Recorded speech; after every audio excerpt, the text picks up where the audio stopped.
This episode of First Cup is brought to you by Wishing Stars Native Creations, Fine Art Today, and Marshall Woodworking. Check out these companies and many more by going to the Friends page at tinyurl.com/Gunther'sHouse or tinyurl.com/GuntherMobile.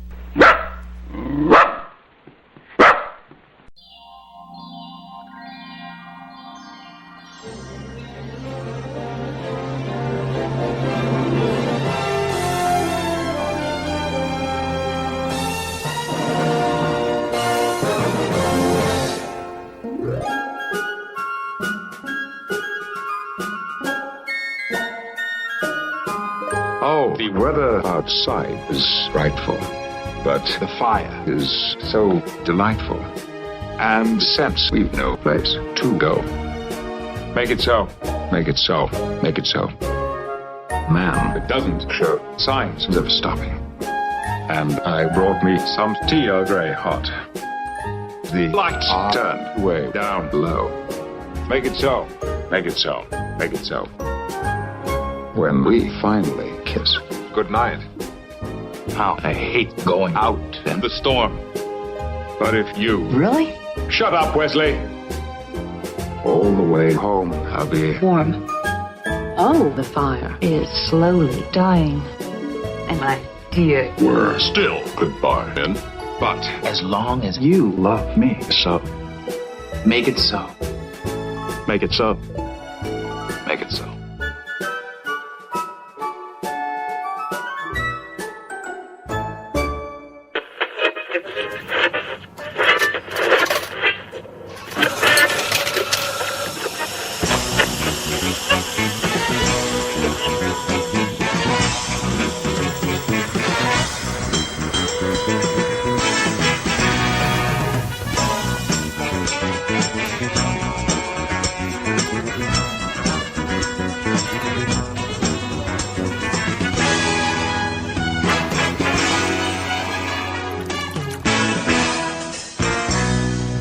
Hi friends, have you heard about this in the news? At a White House holiday party last week, the Obama's dog, Sonny, reportedly knocked over a small child. The girl's okay, but so although the president's approval rating is down to 40%, he's now number one on YouTube. Good afternoon, America. Today is Sunday, December 8th, 2013, and you know what that means. It's time for your first cup.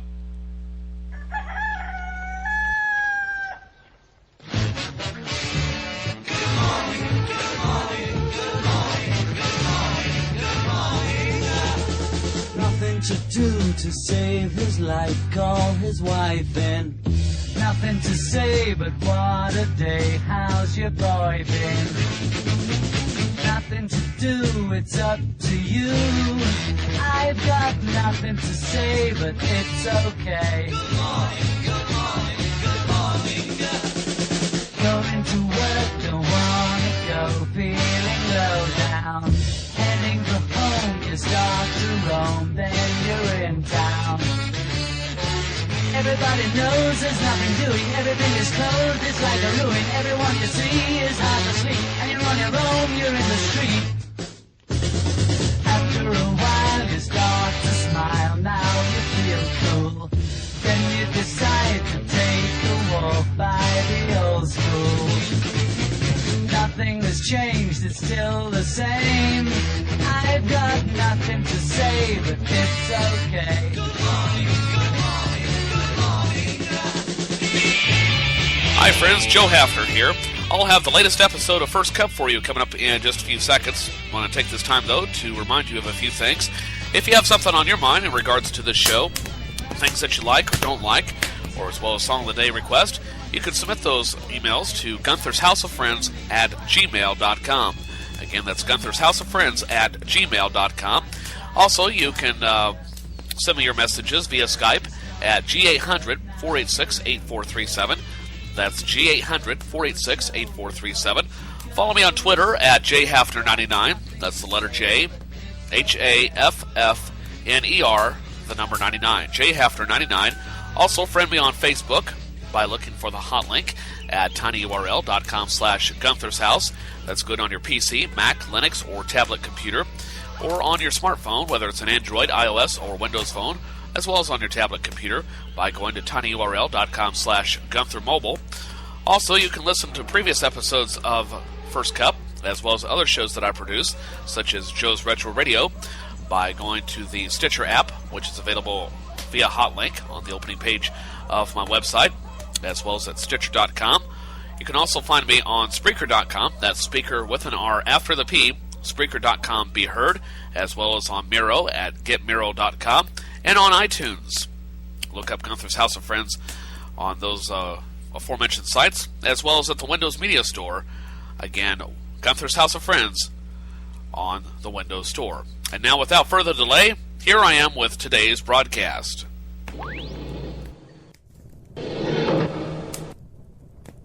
And good afternoon, my friends. Welcome to First Cup, episode number 78. It is Sunday afternoon, the 8th day of December 2013. And thanks for tagging along. Apologize for the tardiness. Had everything set to go straight up before 2 o'clock.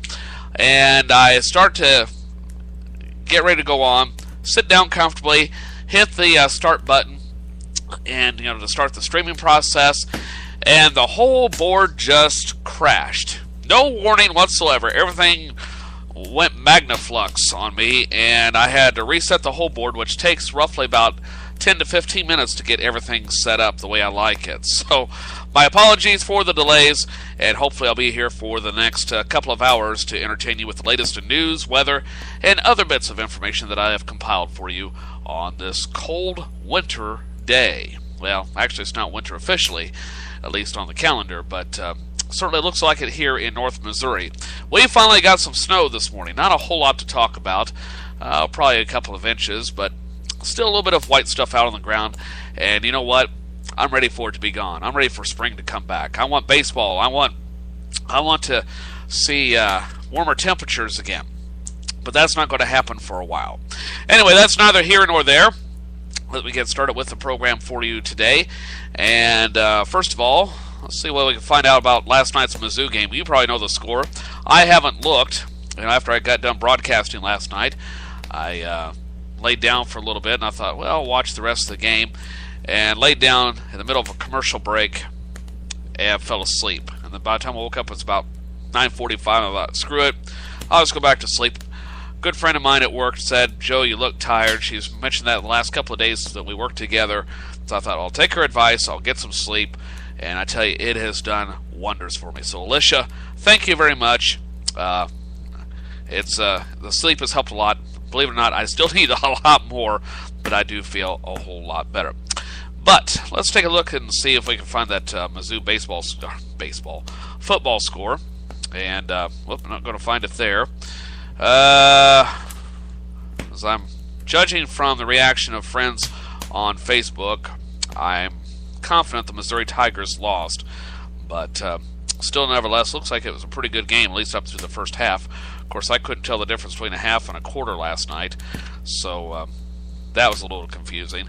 I thought it was going by a little bit too fast for a college football game, but what do I know? Anyway, the Tigers did end up losing 59-42 yesterday was the final score. As a matter of fact, the Cardinals. The Tigers didn't even score the last quarter. But nevertheless, a fantastic season for the Missouri Tigers, 11-2. Nothing to hang your head in shame about there, folks. Missouri Tigers 11-2, first in the Eastern Division. So congratulations to the Mizzou Tigers. All right. Now then, let's see here. Let's get to what's on my mind for today. Of course, I took care of the disclaimer, so that kind of blows some of my segues out of the water. I decided to do a lot of the disclaimers like that ahead of time, kind of speed up the process. So without further delay, a reminder, episode number 4 of Joe's Retro Radio is coming your way tonight at 6 o'clock Central Standard Time, at which time I will have some shows that aired 72 years ago yesterday during the preliminary details of the attack, the Japanese attack on Pearl Harbor, and it'll be interesting to hear things as they happened. So I will have that for you later on tonight, starting at 6 o'clock. As far as to what's on my mind for today, a story I've been sitting on for several days. I first learned of this last let's see, I think Wednesday. It's in regards to a Fox News reporter who spins a story about a school district confiscating holiday cards. Todd Starnes is back in the news once again. Yeah, I mentioned him a few weeks ago in regards to my high school alma mater and prayer in school. And, of course, he's the guy I told you about that said that he knew what was going on in my high school alma mater when he probably couldn't even find Fayette, Missouri on a map without a guide. Nevertheless, Starnes frequently spins stories to raise the ire of fellow conservatives, and he's done so once again with a tale about a Georgia elementary school that, quote-unquote, confiscates Christmas cards. Now, here's the story, all right, that Starnes said. For as long as anyone can remember, teachers at Brooklet Elementary School have posted Christmas cards in the hallways outside their classrooms until Monday. And I believe he's talking about the Monday directly after Thanksgiving. Well, when boys and girls returned from Thanksgiving break, they discovered that their teachers' Christmas cards had been removed under orders from the Georgia Schools Administration. Okay? Rob Kicklighter's wife is a third-grade teacher at the school. He said many teachers are disgruntled by the school district's decision to confiscate the Christmas cards. They took down the cards so the kids can't see them, he told me. Some of the cards had the word Christmas, and some had nativity scenes. You know, I can think of a lot worse things that kids could see. But I am confident that the handbook, the school handbook, clearly tells the faculty and the students and the staff you can't have religious propaganda on public school grounds. Well, assuming that the display of cards wasn't just limited to those professing faith in Jesus, why would the display be a big deal? This is according to Starnes. Answer, it's not.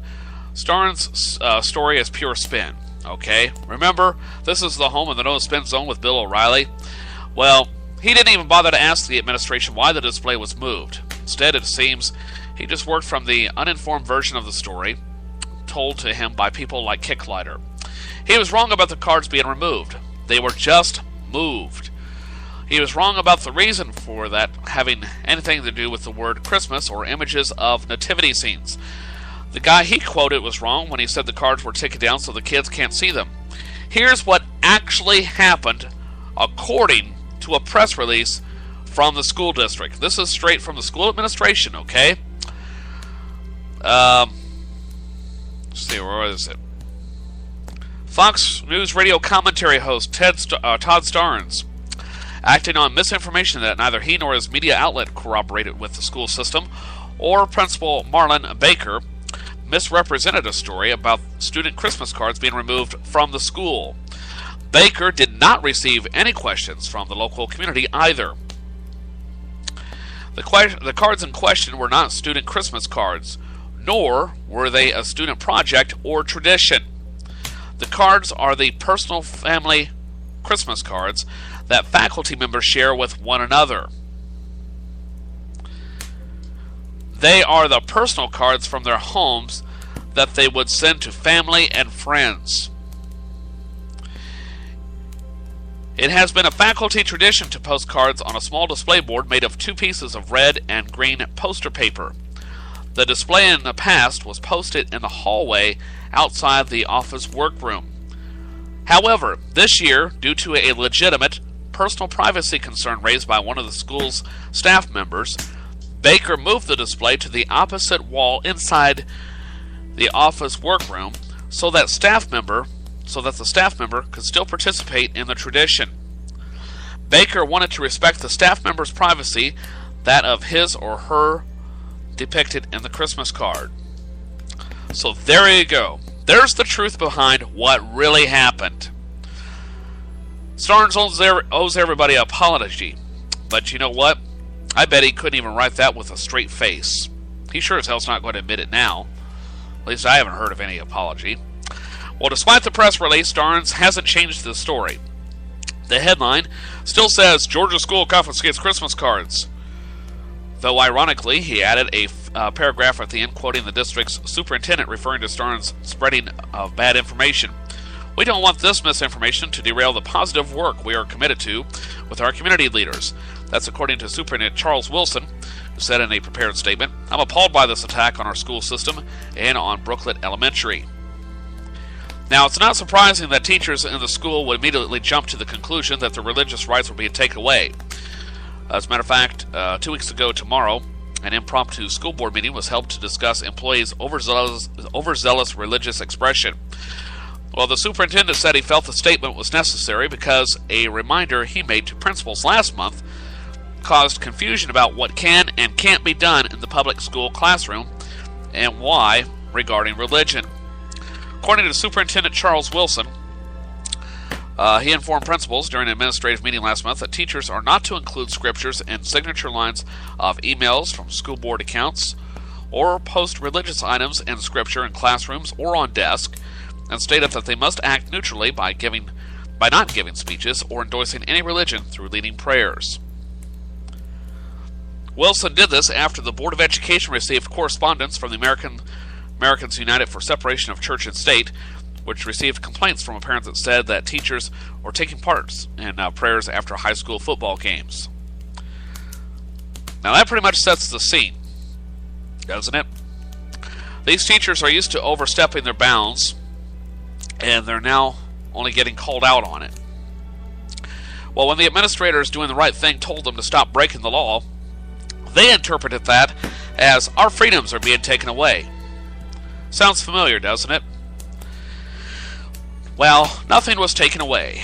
Those teachers are under the same rules as everybody else.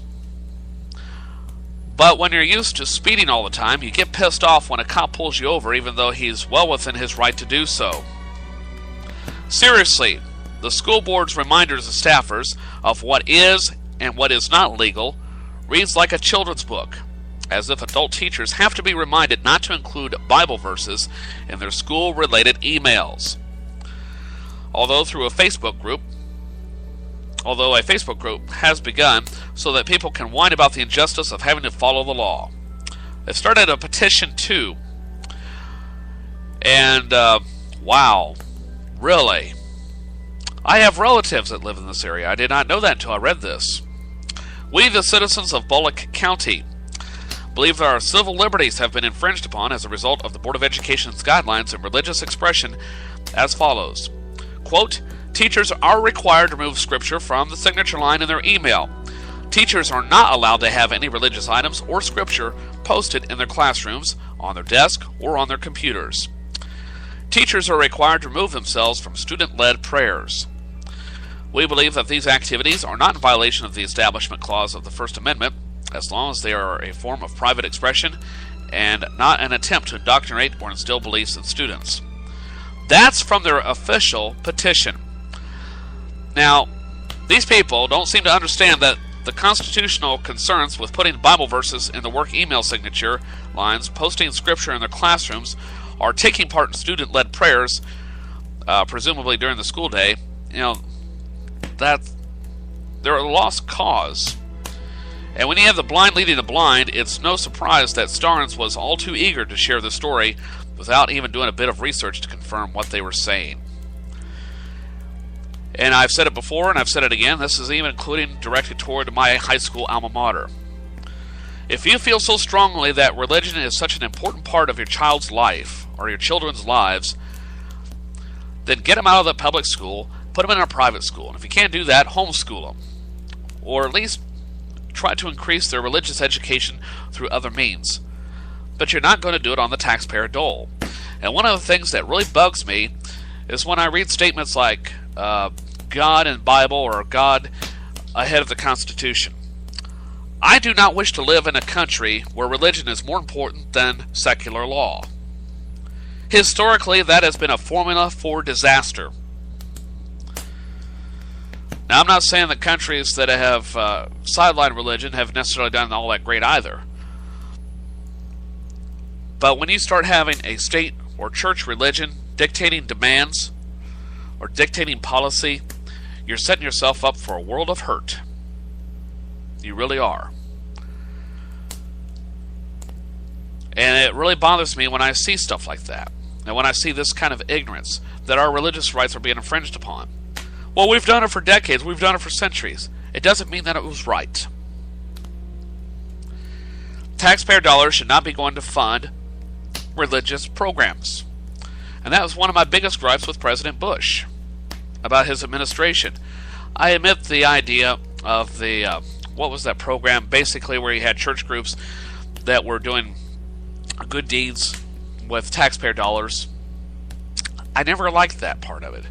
I had no problem with the deeds, but I don't feel that my taxpayer dollars should be going to fund such things, especially when churches are exempt from paying those kind of taxes. There was a reason why there's the separation of church and state, so that one church denomination or one religious organization does not dominate our political structure. And yet the Republicans are largely playing into this. And it's going back to this 1950s mentality of, well, if you're an atheist, you're a communist. Which I say you're totally wrong. I love this country very much. And I will do everything I can to prevent and stop religion from taking over. Because my feeling is, if you want religious services, religious propaganda, and prayer and public facilities like schools and government facilities, then your church should be taxed. No exceptions. Your church should be taxed. So let's keep those two separate. That was the reason why the Founding Fathers did this. And then I hear the argument, well, our country is founded on Christianity. No, it was not. It was founded by a bunch of rich businessmen who got pissed off at a government that was hundreds or thousands of miles away that wasn't paying attention to them. Our Founding Fathers were lawbreakers. But it took guts to do what they did. When they broke away from England saying, we're not going to take it anymore, we're going to do our own thing. After several years of war, we got our independence. But now we're back to fighting some of the same issues again. So I do not like the idea of prayer in a public facility that's getting this much endorsement. Okay? If you want to pray on school, why do you have to make such a public spectacle out of it? You know, it's like, I'm bragging that I prayed. All right, here's your gold star. What do you want me to do? What do you want me to do about it? I just don't get that. Okay? And I guess I'm this the same way in that I don't like to see it, I don't like to hear it. Something else that's on my mind, and this is probably going to be really ironic coming from an atheist, because I just found it humorous, because I think a lot of Christians need to be reminded about some things that Jesus would not want you to do if you're a follower of him. Okay? This is by Mark Sandlin, and an article that was published a few months ago. And anyway, he says, lots of people claiming to be following Jesus, and they do stuff like this. Sure, people who follow Jesus do things all the time, but you can't say that you're doing them because you're trying to follow Jesus' example. Now, clearly, this is not a complete list, but I think it's a good start. Number 10 on the list, exclude people because they practice another religion. Jesus was constantly including people, and he did it with a radical disregard for their religion. Now, we don't have a single record, or rather recorded incident, of Jesus asking for a person's religious affiliation before being willing to speak with them or break bread with them. We do have several records of Jesus seeking out those who happened to practice faith differently from him. There was even this one time when he used a hated Samaritan as an example of how we are supposed to take care of each other. Number 9, exclude people for what they look like, how they were born, or things beyond their control. As I mentioned, may have already mentioned this already, but Jesus was constantly including people. Jesus had this rebel streak in him that actually sought out folks who didn't fit in.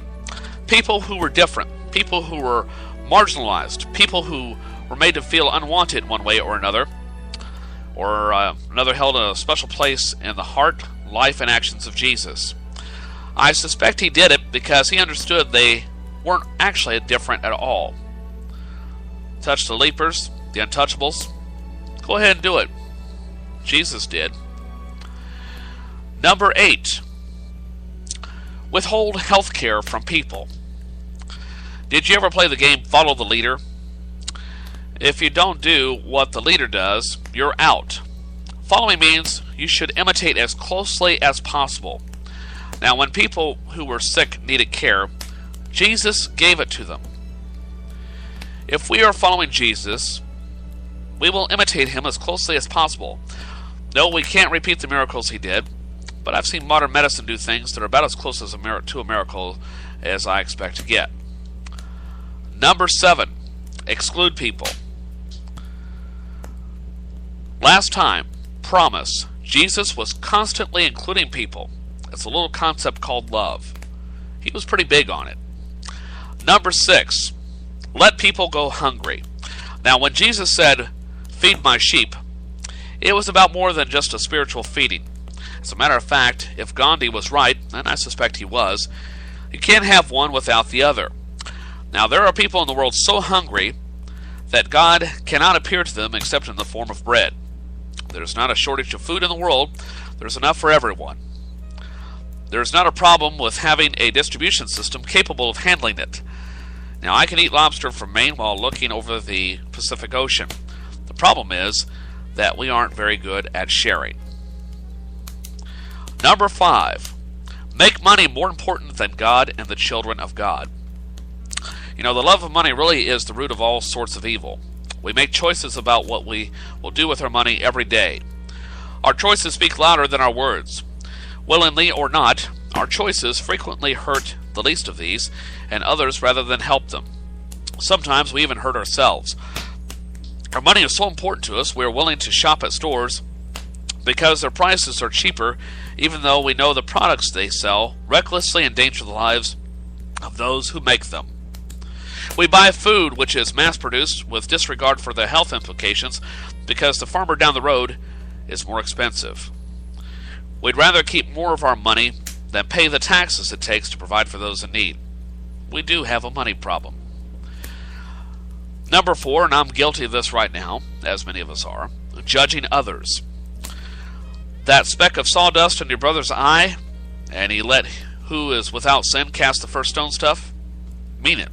Jesus did. Number 3, be physically aggressive or violent. Okay, Jesus in the temple grounds with the money changers, I'll give you that one.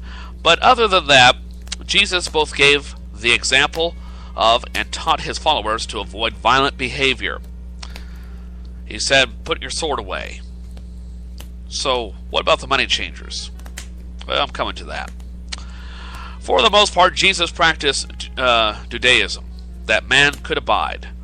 However, did I say Judaism? Dudism. That man could abide. However, there were a few times when he seemed to get a bit more than worked up, most notably with the money changers in the temple grounds. Now, what could take this chill, peace-loving Jewish hippie from 0 to 60 in the flip of a switch? Well, using an institution whose primary goal is meant to be love to hurt people. Now, it's important to note that while you might describe Jesus as aggressive in the temple grounds with the money changers, even then, he was not physically violent toward people. And finally, number 1, the biggest on my list, is hate. The one possible exception might be hate itself, but even the hate breeds hate. So I think it's best to avoid it. Just some things to keep in mind. Alright? If you're a true follower of Jesus, this is a good place to start. Some other things that I wanted to bring up on this segment. Kind of a flip side, and it's an interesting story that I came across a few days ago, and it's a book that I intend to buy in the next few days. The story of Jesus was fabricated to pacify the poor. This is according to a claim by a biblical scholar. Alright? A controversial American biblical scholar is set to make his first appearance in London. I believe this was back in early October, to present a discovery that he claims proves the story of Jesus Christ was invented as a system of mind control to enslave the poor. Now, the author is Joseph Atwill. He is the author of the book Caesar's Messiah, The Roman Conspiracy to Invent Jesus. Now, it asserts that Christianity did not begin as a religion, but was actually a sophisticated government propaganda exercise used to pacify the subjects of the Roman Empire. Well, at the Covert Messiah Conference to be held at the Conway Hall in Holborn in October, Mr. Atwill presented his theory that the New Testament was written by first-century Roman aristocrats and that they entirely fabricated the story of Jesus the Christ. Outlining his ideas in a blog posting on his website, Mr. Atwill writes, quote, "Christianity may be considered a religion, but it was actually developed and used as a system of mind control to produce slaves that believed God decreed their slavery," unquote. Mr. Atwill says that acts of insurrection by Jewish sects, who were awaiting the arrival of a so-called warrior Messiah in Palestine, were a perpetual problem for the Roman Empire, and that after the empire had exhausted all traditional means of dealing with the problem, they resorted to psychological warfare, namely creating the story of Jesus. Now, they surmised that the way to stop the spread of zealous Jewish missionary activity was to create a compelling belief system. That's where the peaceful Messiah story was invented. That's when the peaceful Messiah story was invented. Instead of inspiring warfare, this Messiah urged turn the other cheek pacifism and encouraged Jews to give unto Caesar and pay their taxes to Rome. Atwill continues, although Christianity can be a comfort to some, it can also be very damaging and repressive, an insidious form of mind control that has led to blind acceptance of serfdom, poverty, and even war throughout history. To this day, especially in the United States, it is used to create support for war in the Middle East. Elsewhere, Mr. Atwill writes, "In fact, Jesus may be the only fictional character in literature whose entire life story can be traced to other sources. Once those sources are laid bare, there is simply nothing left." Atwill says he made his discovery when while he was studying the New Testament alongside the War of the Jews by Josephus, the only surviving first-person historical account of first-century Judea. Mr. Atwill claims that he began to notice a sequence of parallels between the two texts. What seems to have eluded many scholars is that the sequence of events and locations of Jesus' ministry are more or less the same as the sequence of events and locations of the military campaign of Emperor Titus Flavius as described by Josephus. There is clear evidence of a deliberately constructed pattern, Atwill continues. The biography of Jesus is actually constructed, tip to stern, on prior stories, but especially on the biography of a Roman Caesar. Now, Richard Dawkins, the English evolutionary biologist and author, well known for his anti-religion views, tweaked a link to the press release advertising the event in London. He later tweeted, "RT doesn't imply endorsement. I'm not qualified to judge Atwill's thesis. Just thought it might be worth a look." Mr. Atwill's theory is simply one of the number of what are known as Bible conspiracy theories. Now, these theories commonly include the suggestion that secret societies, as well as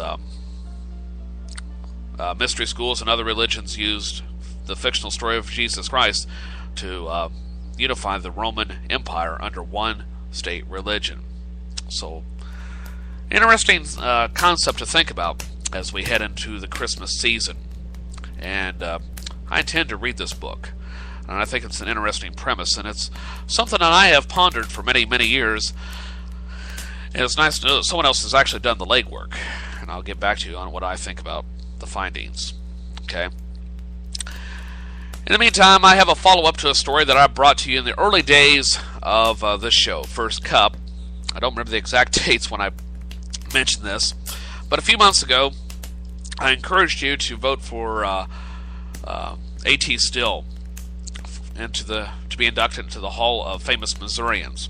And it looks like that is coming true, according to, which news source did I get this from? I think it was KOMU out of Columbia. Anyway, this was released via the Associated Press.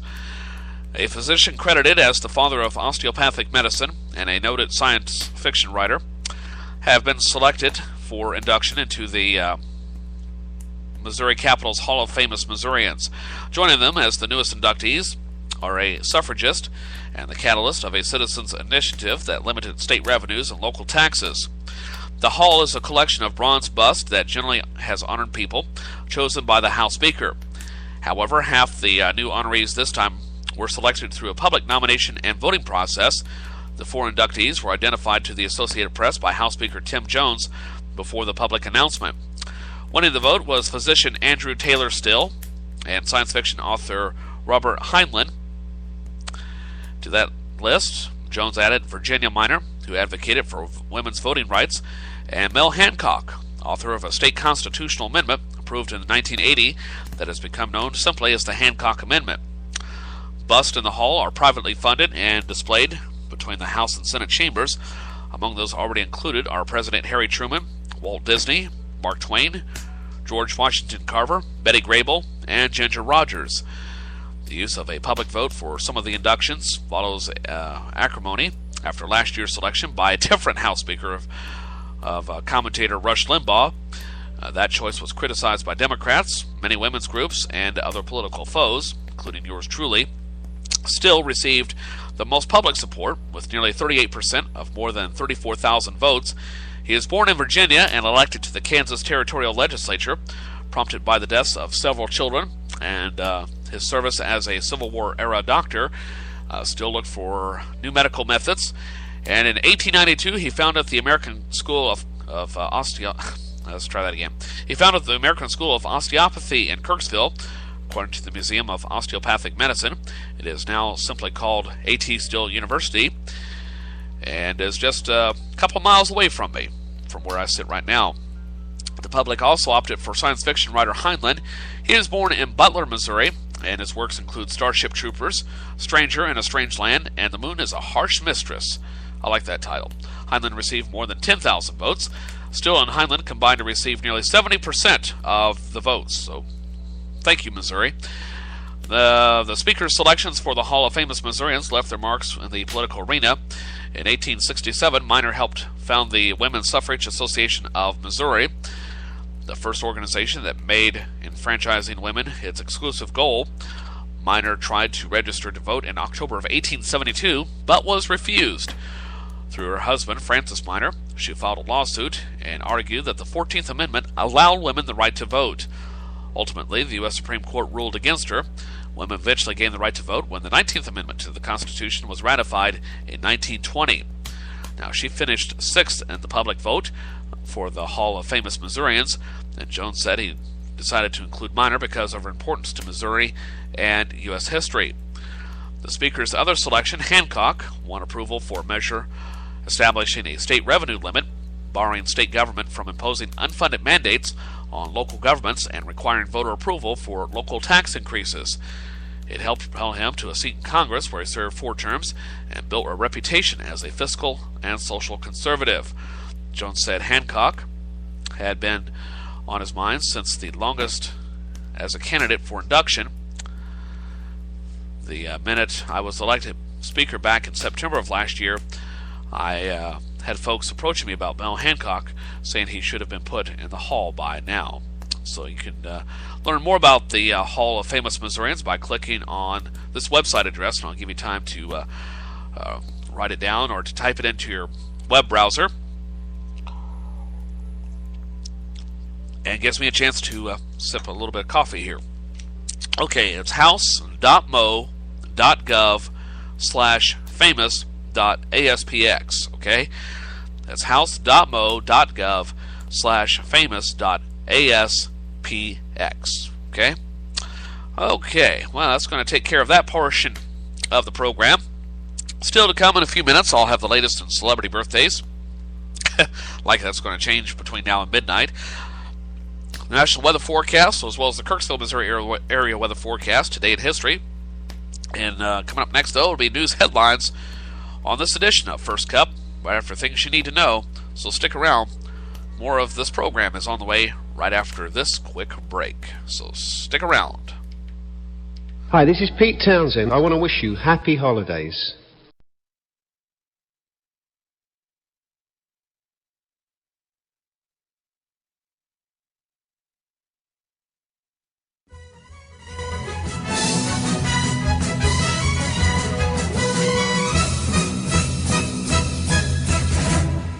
If you could save the lives of over 1,000 people, would you do it? Every 2 seconds, someone in the United States needs a blood transfusion. Donate blood to the American Red Cross just once, and you'll help save 3 lives. The American Red Cross serves over 3,000 hospitals across America and will help save the lives of 5 million patients this year. Will you make a difference and find out how good it feels by donating blood today? For more than 60 years, I've been a member of the country's oldest charity, dedicated to the welfare of children and animals, the American Humane Association. Won't you help transform our world? Just 60 cents a day, and you can make a difference for children and animals across America. Please, become a member. Visit AmericanHumane.org today.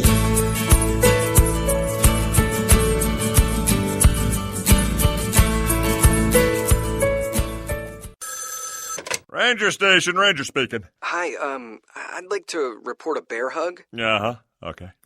Well, we were building a bonfire, and I saw some, dry brush and leaves around, so, I said to move the bonfire somewhere else, and out of nowhere, Smokey Bear shows up and hugs me. So you noticed some wildfire hazards, and moved your bonfire to a safer location. Yeah. Yeah, that's Smokey, all right. He likes it when people help prevent wildfires. It hits him close to home. Not everybody gets the hug, my friend. So that's pretty special to get a hug from Smokey Bear. So it was him. Hey, guys, I told you it was Smokey. Okay, well, congratulations, my friend. And thanks for calling. There are many ways to prevent a wildfire. Learn how you can do your part at SmokeyBear.com. Only you can prevent wildfires. Sponsored by the U.S. Forest Service, Ad Council, and your state forester. The day after tomorrow. A time when criminals rule the city. The only weapon that can stop them needs a driver. A man without a memory can be supplied with one. After a little cosmetic fine-tuning, he'll be our driver. Let's initiate changeover. 3, 2, 1, activate. The most wanted man on wheels is about to change sides. Now, against a corrupt system, a lone fight for justice. Viper is taking back the streets.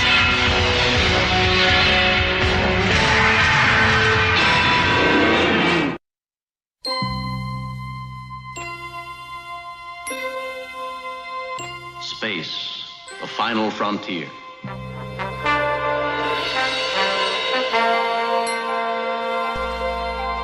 These are the voyages. Welcome back to Studio 17 on this Sunday afternoon. You're probably going, that's the Star Trek intro? To seek out new life. Yeah, to the Star Trek animated series that ran after the original series in the early 70s. Yeah. And that's what got me hooked on Star Trek in the first place. Yeah. Crazy, isn't it? Welcome back to Studio 17. Yours truly, Joe Haffner, here at the controls. And what do you say we take a look at what's trending for today? Okay, it's not a whole lot going on, but there are a few things I'll tell you about. And we'll do that right now, as soon as I remember how to run this thing. And away we go.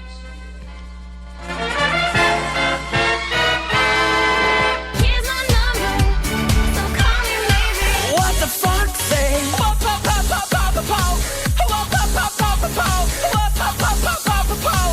Why didn't I get your mass text? I'm in your contacts. Why didn't I get your mass text? I'm in your contacts. And it is Sunday, December 8th, 2013. And it's time for a little segment I like to call What's Trending. It is the 342nd day of the year. There are 23 days left in the year. And if my calculations are correct, there are now, let's see here, let me do a little quick math in my head. Let's see, 17 days, 17 shopping days left until Christmas, okay? So I better hurry and take care of that, all right? Let's see, what's trending today? A few things to tell you about. Starting off with Anchorman Cast faces off against One Direction on SNL. They did that last night on Saturday Night Live. Reggie Bush slips in warm-ups, aggravates calf, and now he's questionable for play today. TV's Bonnie and Clyde pales in comparison to the classic film, which debuts tonight, I believe, on the History Channel. And John Lennon is remembered as a new app reveals rare photographs of the late Beatles singer. Incidentally, John Lennon was murdered on this date in 1980, 33 years ago today. And those are some things that are trending for today. I don't have news headlines for you. For some reason, those didn't come through.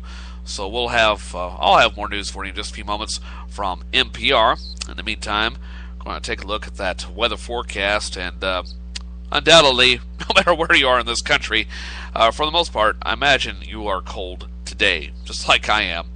But I'm sweating it out here in this studio, okay?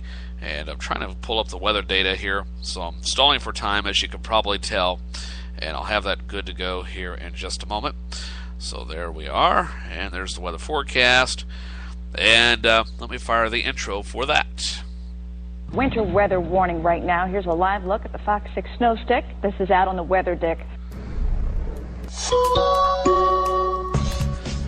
And a reminder, you can always get a look at the weather forecast 24/7 by going to the weather page at tinyurl.com/Gunther's House or /Gunther Mobile. And take a look at the weather forecast for today. Dion spreads ice and snow into the northeast. In the south, unsettled weather continues with showers across the Gulf Coast states and Carolinas into tomorrow. Spotty freezing drizzle still possible in North Texas to Arkansas and into western North Carolina. Chilly temperatures continue to dominate the region except for Florida, where high temperatures remain in the 80s and will prevail at least through tomorrow. Here in the Midwest, snow will track through the upper Mississippi Valley and the Great Lakes through tonight.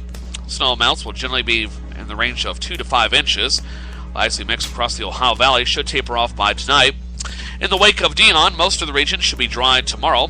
Temperatures will remain cold and below freezing for much of the region tomorrow, with temperatures in the single digits into the northern plains.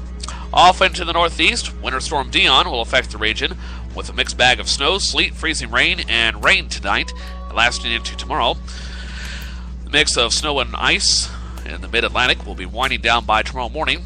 Snow going into a wintry mix, and then rain will move from Pennsylvania and New Jersey into New York and New England tonight. Snow amounts will generally be light, but road travel will be quite treacherous. New York City is expecting a messy wintry mix this evening that should change to rain by tomorrow morning. In the south, New England may change to rain. Well, the snow may change to rain, not the entire New England region.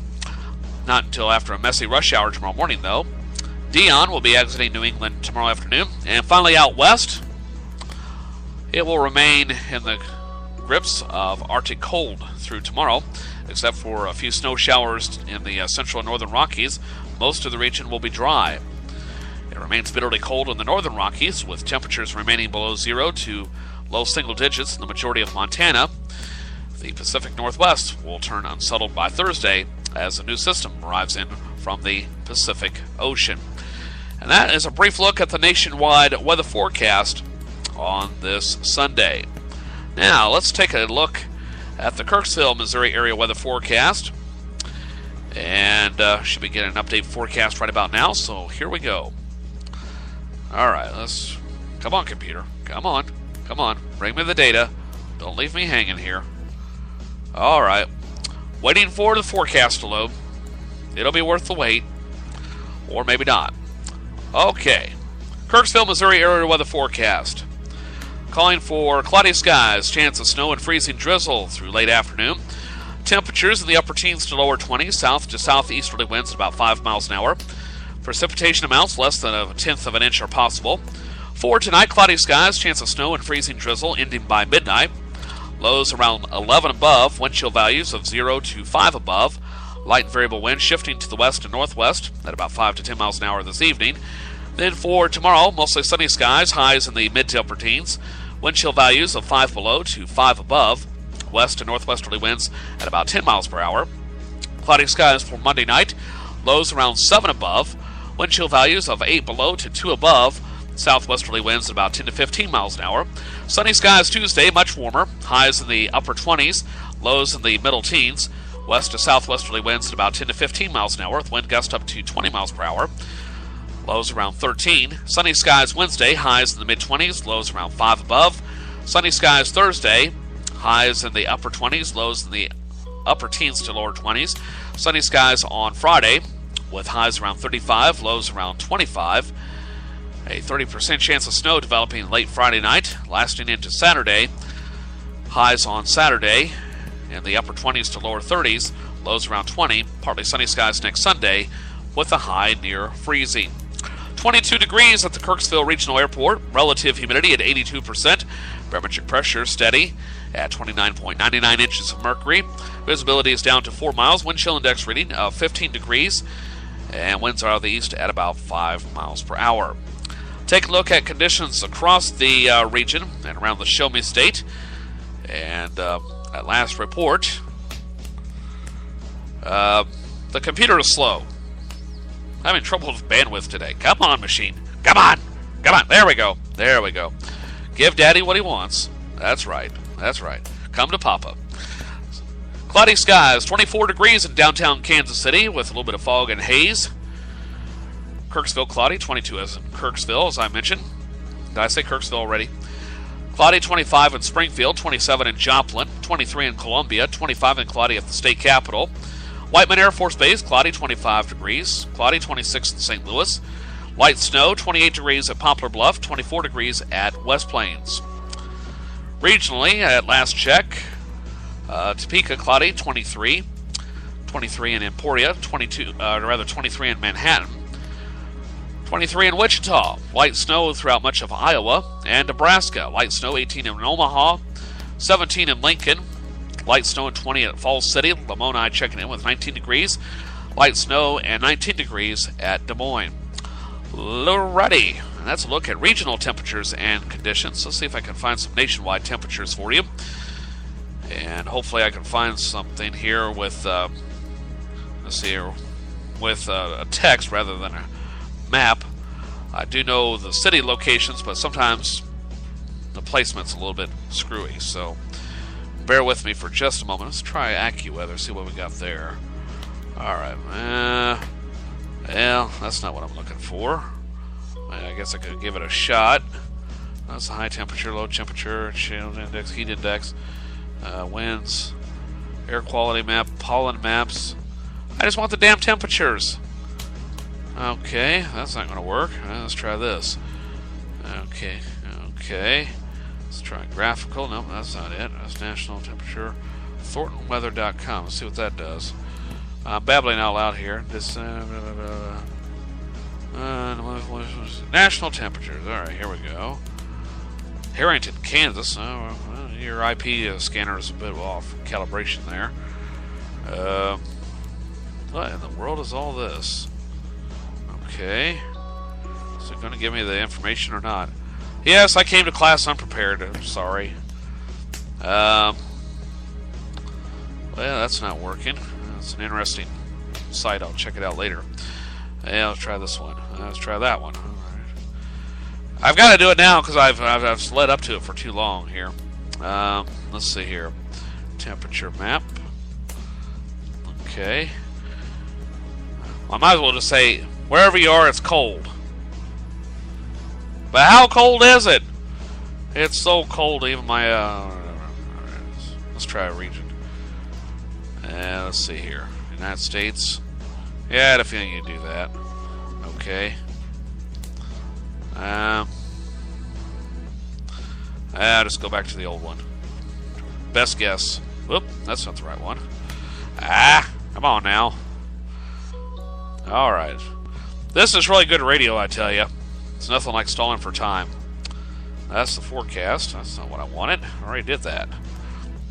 You think the Weather Channel website could be a little more accommodating in providing temperatures, but no! Alright. So which one did I use? So is this one? I've marked so many of them I can't tell which one's which. Here we go! Alright. Let me turn it this way. Bring up the map. 2 degrees at St. Paul. 32 in Olympia. What else do we have here? 31 degrees at Washington, D.C., 43 in San Francisco, 21 in Kansas City, 26 in St. Louis. Oh, you already know that. 15 degrees in Denver. Boise checking in with 10 degrees. What a contrast of temperatures in New Mexico. Santa Fe, 54. 27 degrees in, 33 in Santa Fe. 26 in Phoenix, Arizona. Am I reading that right? Somewhere in that neighborhood. 28 in Little Rock. Atlanta, Georgia, 46. 64 at Savannah, Georgia. What else we got here? 10 degrees in Portland, Oregon. Well, that'll do it. Gives you kind of an idea of what's going on temperature-wise around the country. I made a fool of myself. Joe doesn't know his geography anymore. Alrighty. Well, what I have coming up next, the Composer's Date Book, the Writer's Almanac with Garrison Keillor, all on the way right after these quick messages, so stick around. Yours truly, Joe Haffner, here at the controls on this Sunday afternoon. Now, coming up on 14 minutes after 3 o'clock here in the Central Time Zone.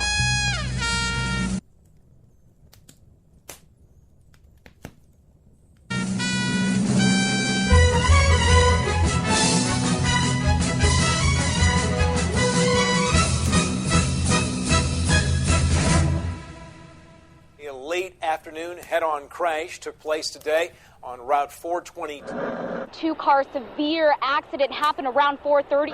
Ambulance trapped in her mangled car, hit by a drunk driver. Suspected drunk driver killed 2 people and critically injured a young woman and a baby. Here, and you can see it for you.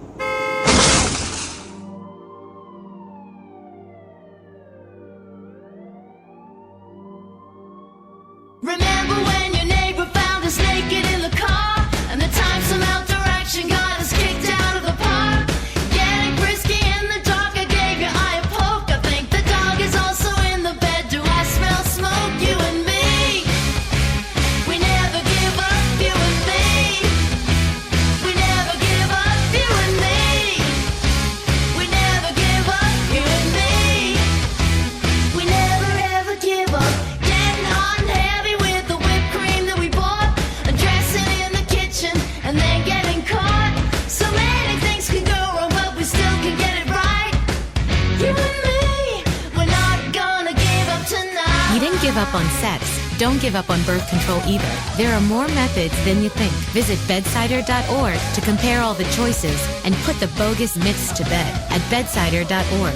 Boy, we got options tonight. Brought to you by Bedsider and the Ad Council. Bedsider.org.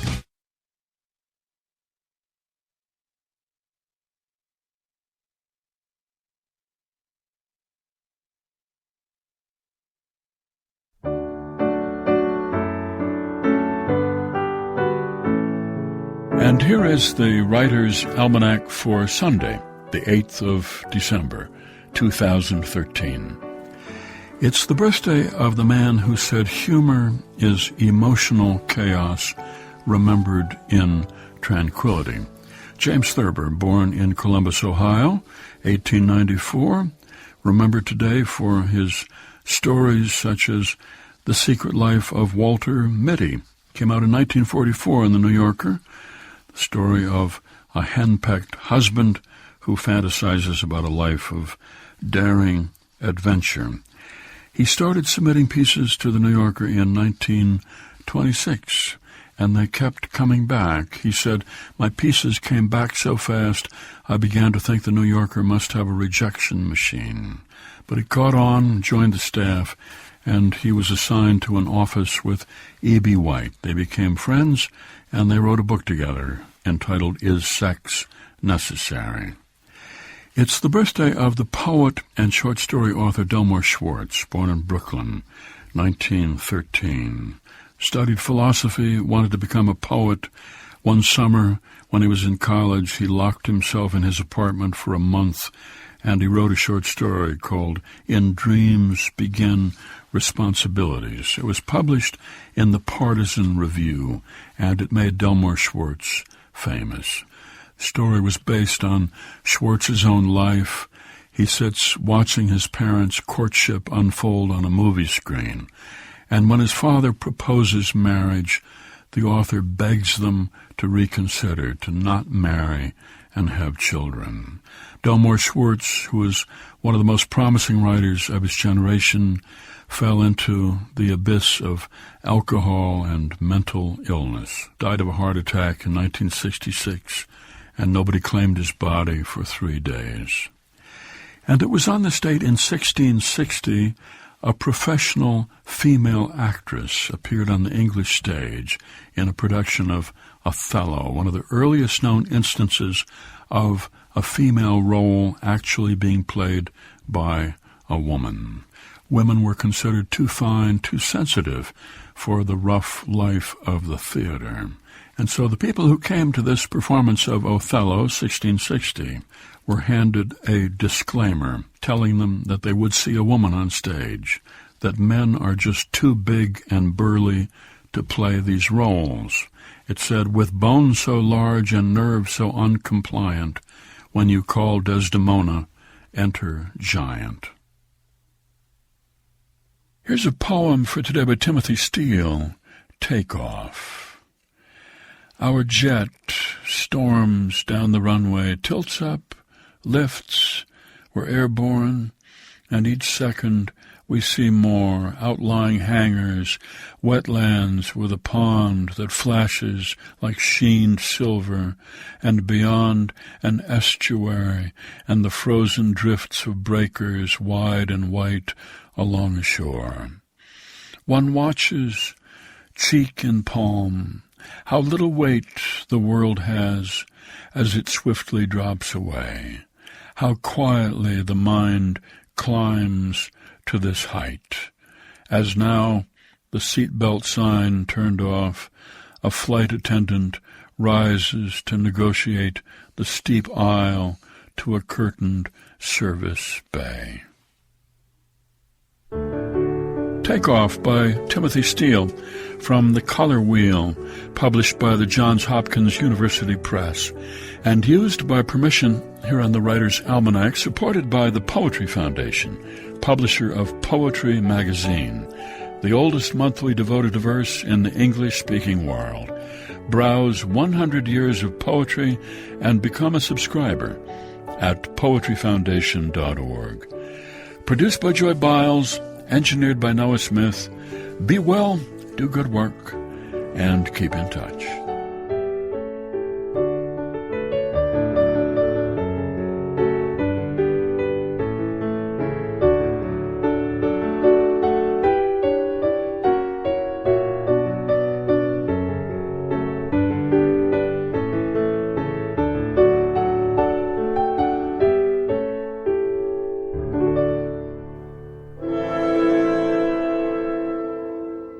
This is the Composer's Datebook for December 8th. I'm John Zeck.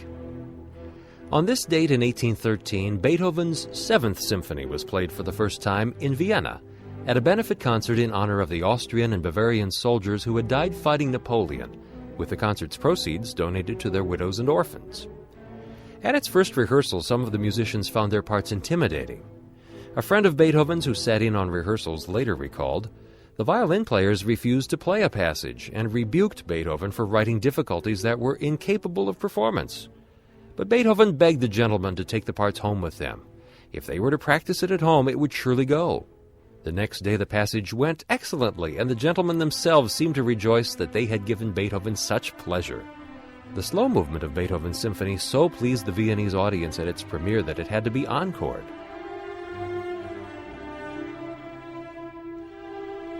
On today's date in 1980, a private tragedy also prompted music. On December 8th that year, ex-Beatle John Lennon was shot and killed outside his apartment in New York City. American composer Aaron J. Kernis was then a student at the Manhattan School of Music, living not far from where Lennon was slain. The death moved Kernis to reshape elements of Lennon's song Imagine into an altogether new work for cello and piano titled Meditation in Memory of John Lennon.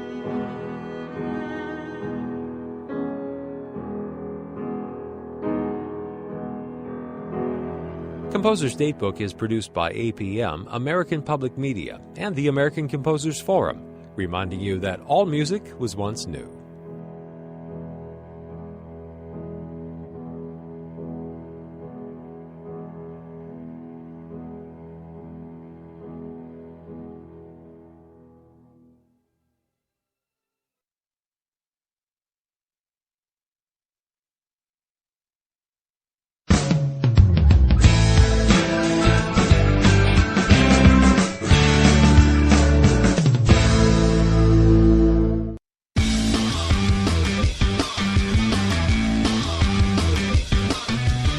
Hey everyone, my name is Eric Escobar, and I'm the Tech Talker. Maybe you're a bit of a nerd like yours truly, or maybe you have a geek to buy a gift for on your holiday list. Either way, you probably have someone in your life who'd appreciate an awesome gadget. So if you're racking your brain to find the perfect tech gifts, this episode is just for you. But first, this podcast is brought to you by Betterment.com. Do you want to save more, invest for the future, but don't have time to be a full-on investor? Betterment.com helps build your customized, low-cost portfolio that suits your goals. Thanks to their sophisticated software, Betterment delivers bigger gains than you get on your own by automatically rebalancing and trading. And their fees are the lowest in the industry. By doing less, you get more for your money. Betterment, where life gets better. Sign up today at betterment.com/techtalker and receive a $25 bonus when you make a deposit of $250 or more. Let's say you're a proud, card-carrying techie and your friends and family are always complaining that they don't know what to get you for the holidays. What are you to do? Well, you have two options. 1. Act thrilled when you unwrap yet another outdated router. Oh, jeez. Or, look for items you want online, make a list with links, and email them or print them out to your friends and family when they ask what you want for Christmas. It may sound a little against the Christmas spirit, but in the long run, everyone will be happier. I've also found that writing a description of what the item is helps non-techies in your life understand a lot more. It's a win-win for both the gifter and the giftee. For example, if I send a link to my grandma asking for a 400-watt laser diode, I would preface it by saying, this will help me vaporize zombies in their tracks from 100 feet away. And now she knows exactly what she's buying me. She too will feel all warm and fuzzy when she watches me unwrap her gift.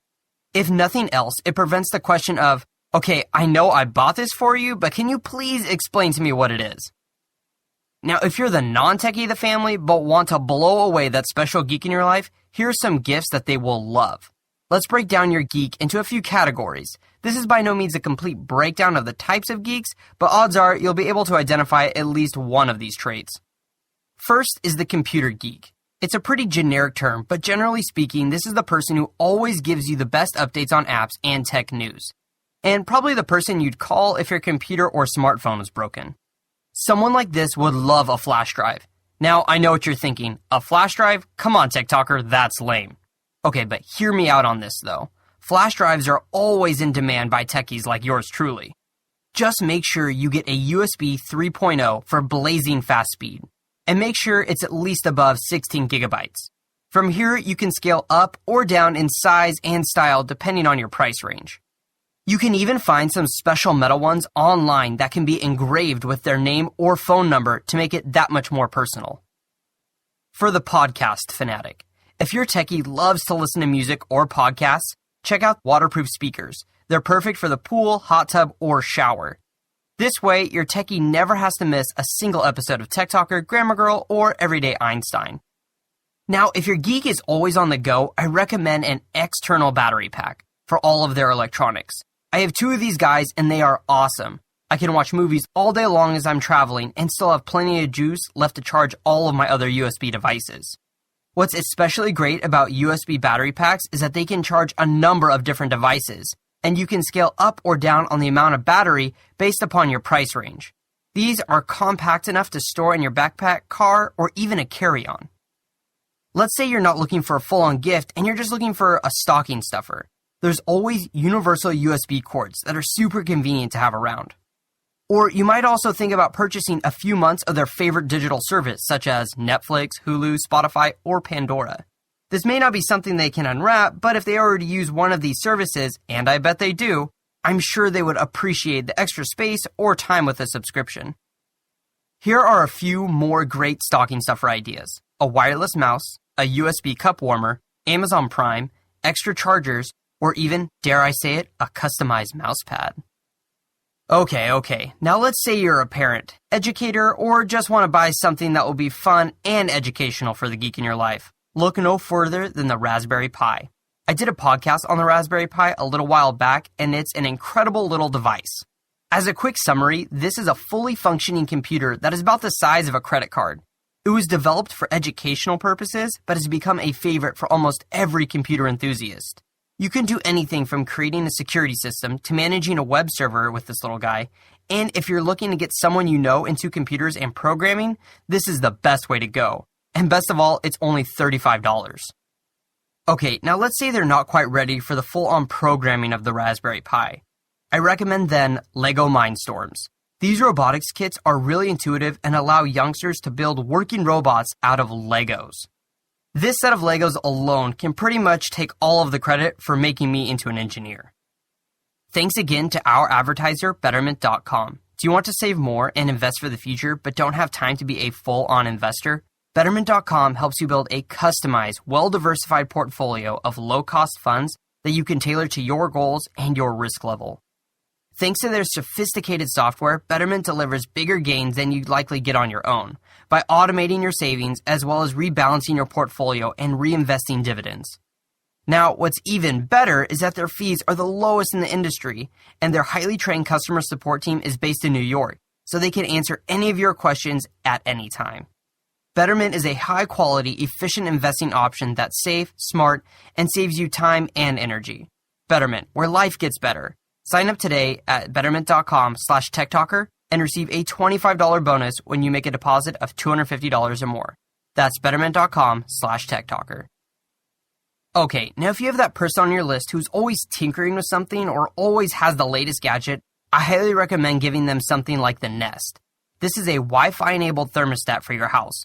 What geek wouldn't love to fire up their smartphone and kick on the heat without having to get out of bed? Okay, now if I haven't listed anything you think the geeks in your life would be interested in, feel free to post your ideas in the comments section of this article or on the Tech Talker Facebook page. I and the rest of my fellow geeks would love to hear some of your suggestions. And of course, be sure to check out the full archive of episodes at quickanddirtytips.com/techtalker. If you're interested in one of the gifts that I listed in today's episode, be sure to check out the show notes where I've posted links to everything that I've mentioned and much more. Well, that's it for today. Until next time, I'm the Tech Talker, keeping technology simple.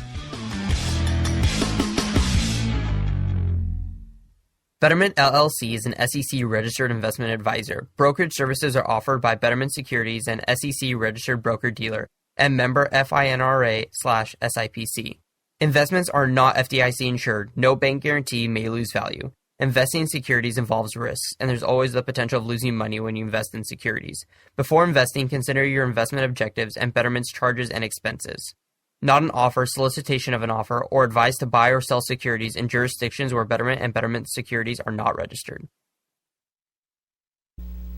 This episode of First Cup is brought to you by Wishing Stars Native Creations, Fine Art Today, and Marshall Woodworking. Check out these companies and many more by going to the Friends page at tinyurl.com/Gunther's House or tinyurl.com/Gunther Mobile.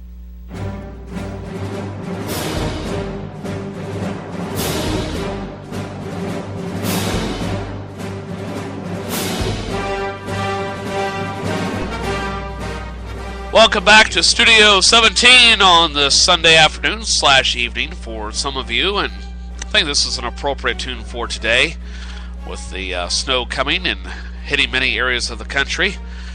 Reminds me of Hoth out there, just waiting for a tauntaun to ride by, and an overzealous pilot named Han looking for his buddy Luke. A little Star Wars humor there for you. Still to come, I'll have news from NPR in just a little bit, as well as Today in History around the corner. Right now, though, what do you say we take a look at celebrity birthdays? Sounds like a good plan. Crossword Wide, Missouri is also on the way, just a reminder. Glad I remembered to upload it in advance here. And looking for the birthday music. And there it is. Let's roll it. Damn it, Jim, what the hell's the matter with you? Other people have birthdays. Why are we treating yours like a funeral? Bones, that ought to be lectured.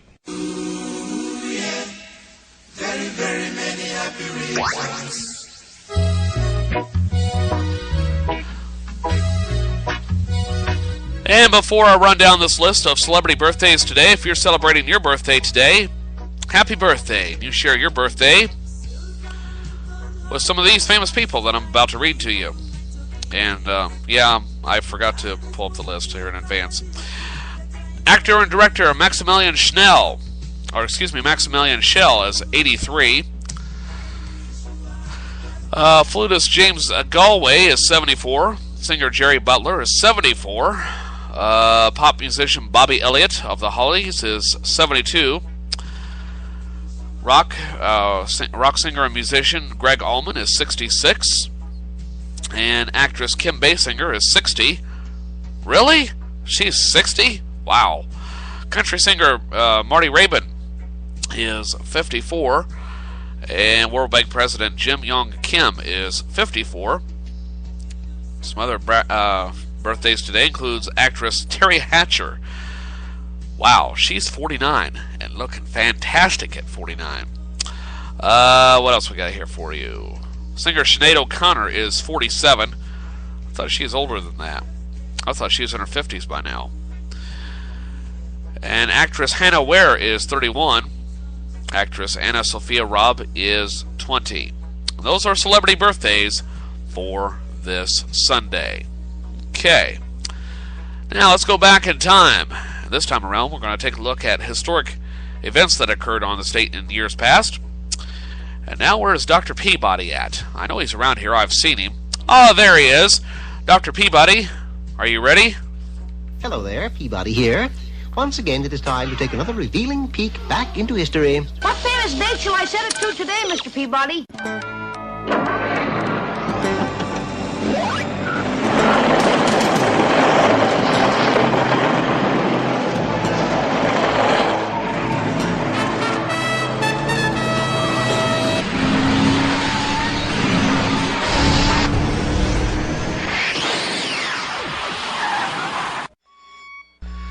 And on this date in 1941, December 8th, 1941, that was a Monday, the United States entered World War II as Congress declared war against Japan just a day after their attack on Pearl Harbor. I'm sure the Associated Press will have something to say about that in just a moment. And speaking of the Associated Press, here they are with Today in History.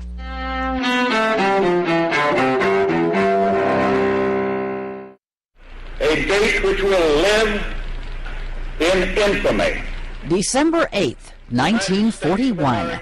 America enters World War II as Congress declares war on Japan, a day after its attack on Pearl Harbor. President Franklin D. Roosevelt tells lawmakers during a joint session in Washington, With confidence in our armed forces, with the unbounding determination of our people, we will gain the inevitable triumph, so help us God. Days later, the U.S. declares war on Nazi Germany and Fascist Italy after Japan's Axis partners declare war on America. And 1980,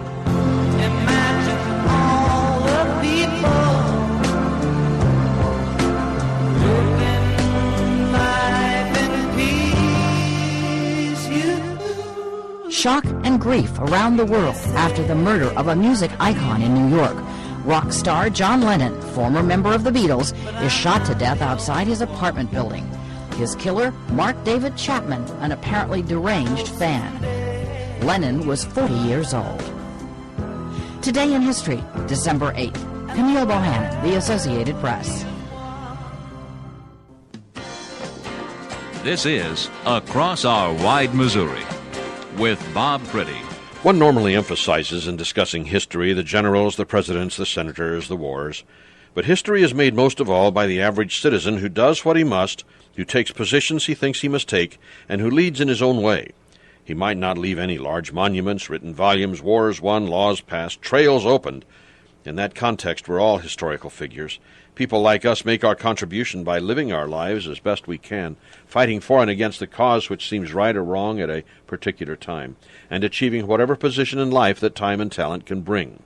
We share history then with Thomas Lilburn Anderson, who in many ways represents many 19th century Missourians. We'll tell his story in a minute. My dad came to live with us last month, and it's going pretty well. I feel like I never have time for myself. With him being around more, it really lets us catch up on things. His memory isn't what it used to be. We get up and we have coffee. He usually wakes up at 4:30. Then we go for a walk. He needs lots of my attention. I do need to keep an eye on his medications, though. That's important. Sometimes I feel like a pharmacist. I'd say John and the kids are adjusting pretty well. They honestly have no idea what I'm going through. It can be a little challenging. Help. But so far, so good. I could really use just a little help. For those dealing with the daily struggles of caring for a loved one, we hear you. That's why AARP created a community with experts and other caregivers for advice, tips, and support. Together, let's help each other better care for ourselves and the ones we love. Visit aarp.org/caregiving. A public service announcement brought to you by AARP and the Ad Council. His life began 5 years after the Louisiana Purchase, 4 years before our first territorial legislature. His life spanned the time from the years when Missouri was a crude frontier state to the years when it was about to start the turn of progress of the 20th century. But the turmoils he experienced as Missouri moved toward maturity were shared by thousands of others. Thomas Lilburn Anderson was only 18 when he decided to become a lawyer. Within a year and a half after he started reading law, he was admitted to the bar in Kentucky. He was still less than 20 years old. He came to Missouri when he was 21, riding horseback, and bringing with him a servant who rode behind. He stopped in St. Charles, a fortunate move for him, because there he met Rusella Easton, the daughter of Rufus Easton. 15 years earlier, Rufus Easton had been our second territorial delegate to Congress. Rusella soon became Mrs. Thomas Anderson. One day, Anderson rode the 50 miles to Palmyra to try a case for which he was paid only $5, but he liked the community, and so he stayed there. And in time he became one of the most important members of the Marion County Bar. It was not uncommon for lawyers to make their mark quickly in towns.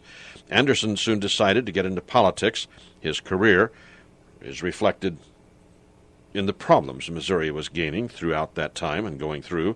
The political affiliations would indicate changes in sentiment in political activities throughout Missouri's history during the 19th century. For instance, he was a Whig, a member of the state legislature from 1840 to 44 under that banner. He served as a presidential elector for the Whigs in 1844, 48, 52, 56. During this time, the party, born about 10 years earlier, reached its peak and headed into its final decline, but it did elect a president during that span. He was a member of the state constitutional convention in 1845 that tried to write a new constitution, but the voters refused it. When the Whig Party died in the mid-1850s, Thomas Anderson was elected to Congress in 1856 as a member of the American Party.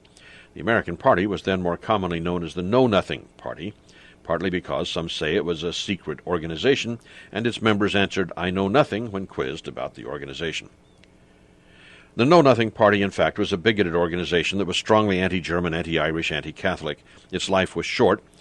2 years later, Anderson was re-elected to Congress, this time as an independent Democrat. Although he believed in the Union, he also strongly believed in slavery.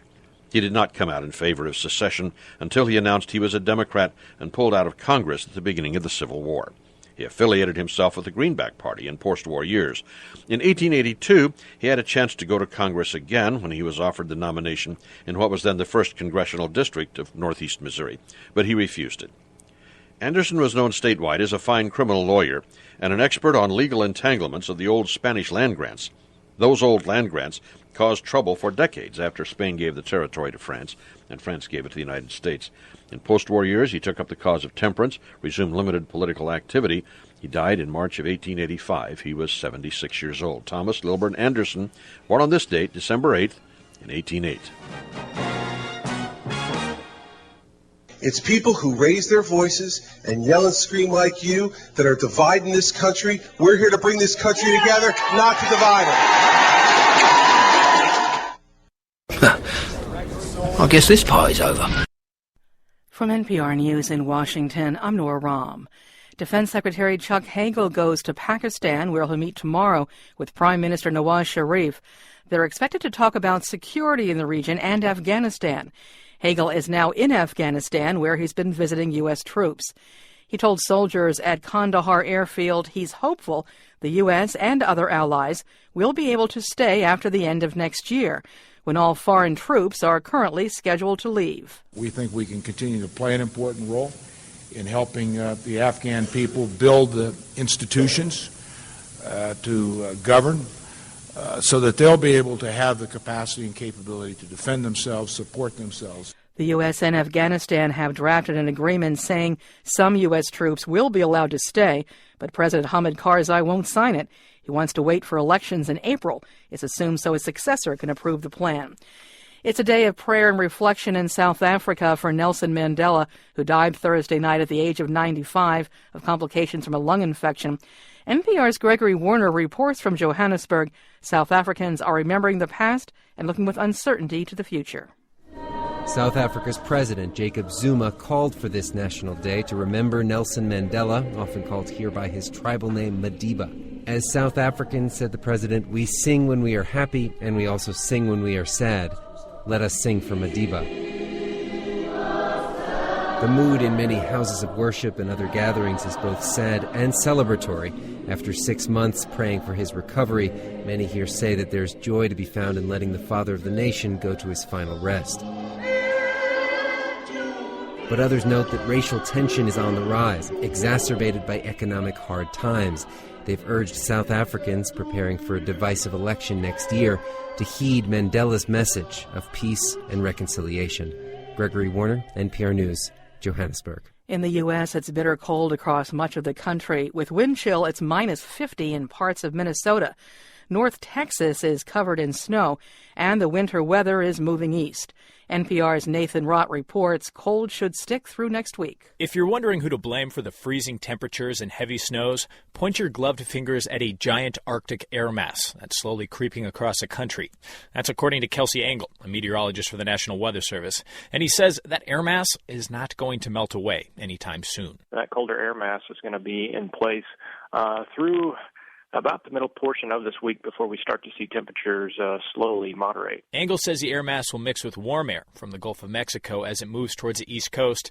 That should produce snow and freezing rain along much of the coastline, similar to what was seen in North Texas and the Great Plains late last week.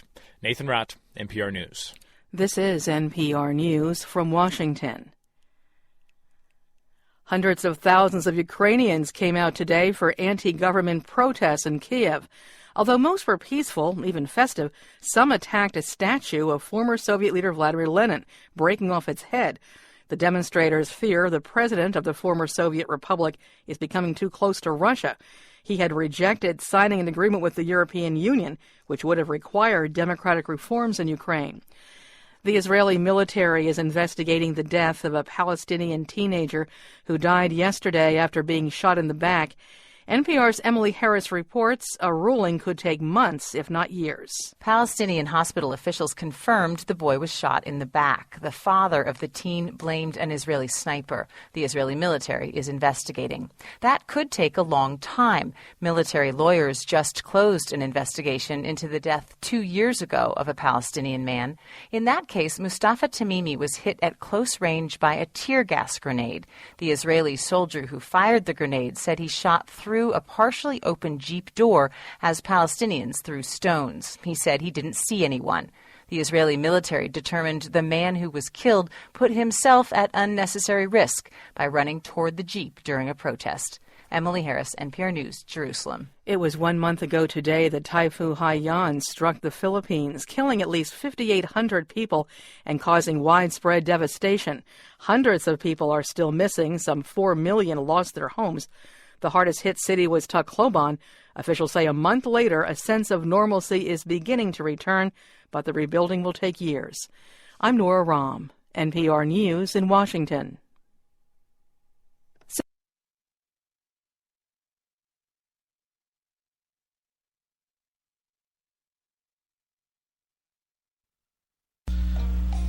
Hi, friends. I had to step away for just a little bit. There's somebody at the front door, and I'll be right back. But in the meantime, here's Herb Albert and the Tijuana Brass to keep you company, okay, while we kill time. I'll be right back.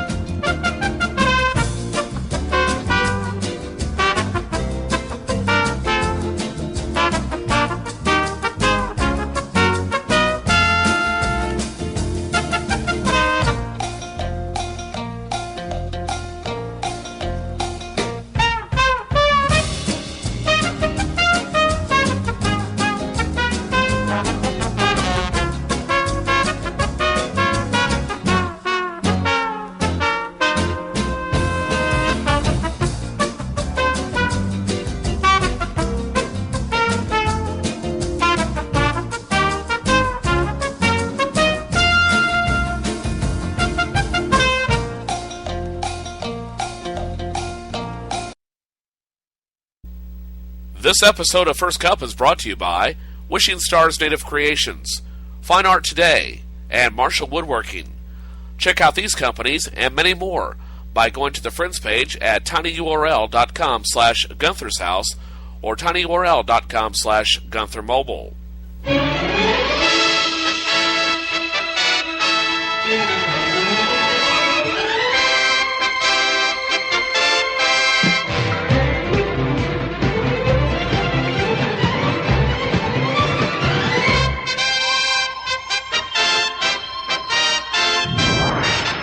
Battle of the Planets. G-Force. 5 incredible young people with superpowers.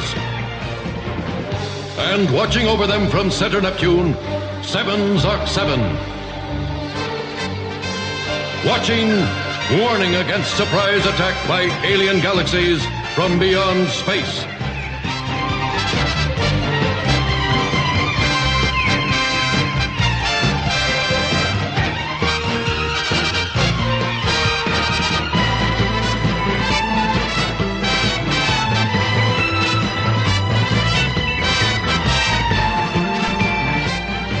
Welcome back to Studio 17. Yeah, I really didn't have anybody at the front door. I just wanted an excuse to hear Herb Albert and the Tijuana Brass and the Spanish Fly. Alright, the theme in the background is Battle of the Planets. It was a cartoon I loved when I was a kid, and I got to thinking about it the other day. I have not seen it for 30 years, but I'm watching it now. I listen to it now and think, God, that was so cheesy. But I sure ate it up in grade school. Anyway, normally this would be about the time that I would run for you News of the Weird, but instead of News of the Weird, I'm going to have some fun facts for you. I don't have a theme set aside for this. Instead, I'm going to play an old News of the Weird theme, alright? So here we go. And that's going to allow... Oh, son of a bitch. Why is this happening? Anyway, want a poke in the eye? What's called a jewel eye has become the latest trend in body fashion. That's where a tiny platinum figure is surgically implanted underneath the cornea of the eye. And I just lost the story. Okay. Let me go back down here. A little bit further. A little bit further. Come on. The procedure, said to be popular in Europe, in Los Angeles, cost around $3,000. The procedure involves making a small incision between the sclera, the white part of the eye, is it sclera, and the conjunctiva, the clear membrane that covers it. I'm already uncomfortable just talking about this. Now, if you get bored with your eye bling after a while, you can have it swapped out for just $1,000. While the procedure is being touted as safe, the American Academy of Ophthalmology is warning consumers not to have the surgery. Gives new meaning to the phrase, beauty is in the eye of the beholder, doesn't it? In other bits of information today, low-stress Black Friday shopping can be applied to all year long. You know, this year the traditional Black Friday shopping frenzy is running into Thursday, which has many retailers kicking off their holiday sales a little bit earlier than normal. A few tips on how to survive the holiday shopping crush. Have a plan. Scour websites and store ads to find out where the best deals are going to be made.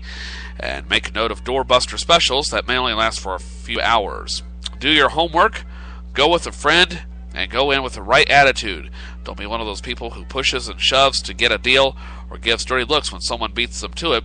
This should be fun, not a battle. Regrets? Well, she's had a few. When it comes to sex, women reportedly have more regrets than men. That's according to a new University of Texas study.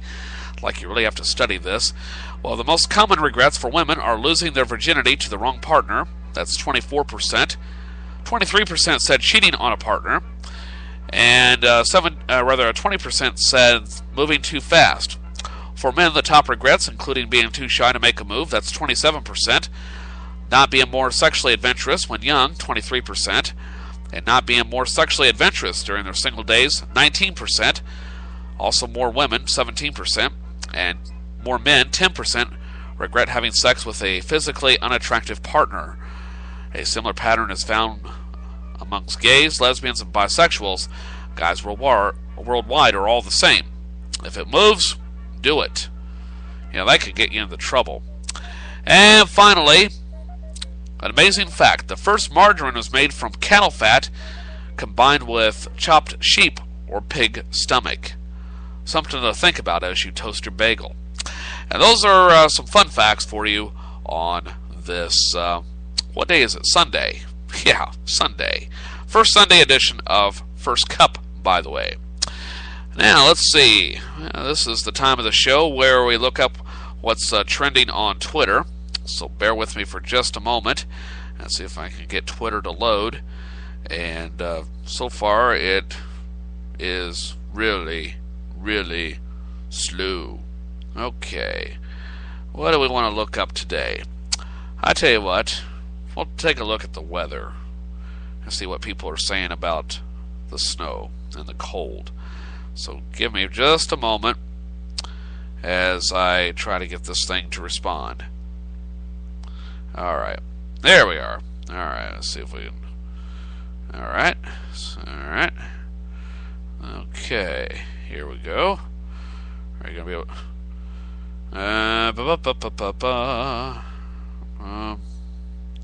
yeah, let's see. Let's see if I can find anything good on snow. Let's try something else here. I know what I'll look up. Alright. Hashtag. And... hear what you want. That sounds interesting. No pun intended. Okay. Let's see if there's anything good to read there. Yes, I came to class unprepared again. I'm sorry.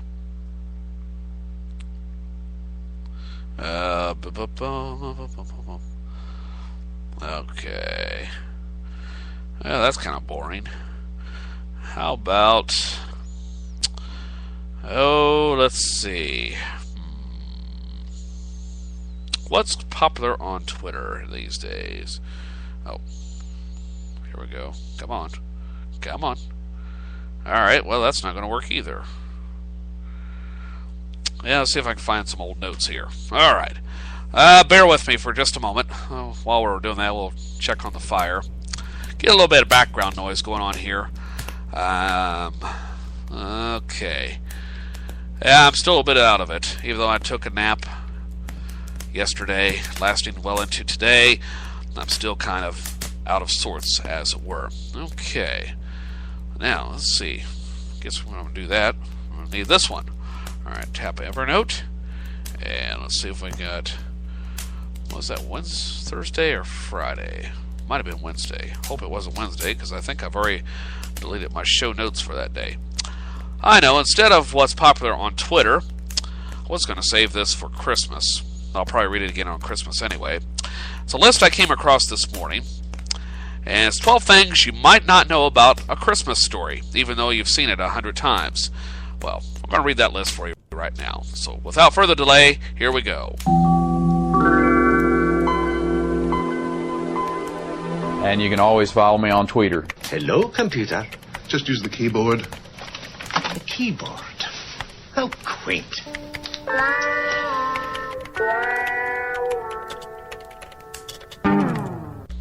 Now, here are some things you might not know about A Christmas Story. Yeah. Little Ralphie wants a gun for Christmas? Yeah, that's the one. According to this list, which was compiled by Stacy Conrad, number 1, Jack Nicholson. Yeah, that Jack Nicholson was very interested in playing the part of Ralphie's dad. But casting Jack would have meant doubling the budget, so he was removed from consideration. Director Bob Clark, who didn't know Nicholson was interested at the time, says Darren McGavin was the perfect choice. Could you imagine Jack Nicholson as Ralphie's dad? Here's Johnny! Okay, number 2. What does Porky's, the raunchy 80s teen sex movie, have to do with a wholesome film like A Christmas Story? Well, apparently Bob Clark directed both movies. Porky's in 1982 and A Christmas Story in 1983. Now, if Porky's hadn't given him the professional and financial success he needed, he wouldn't have been able to bring A Christmas Story to the big screen.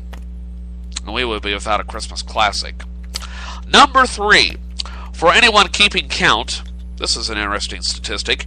Ralphie says he wants the Red Ryder BB gun 28 times throughout the course of the movie.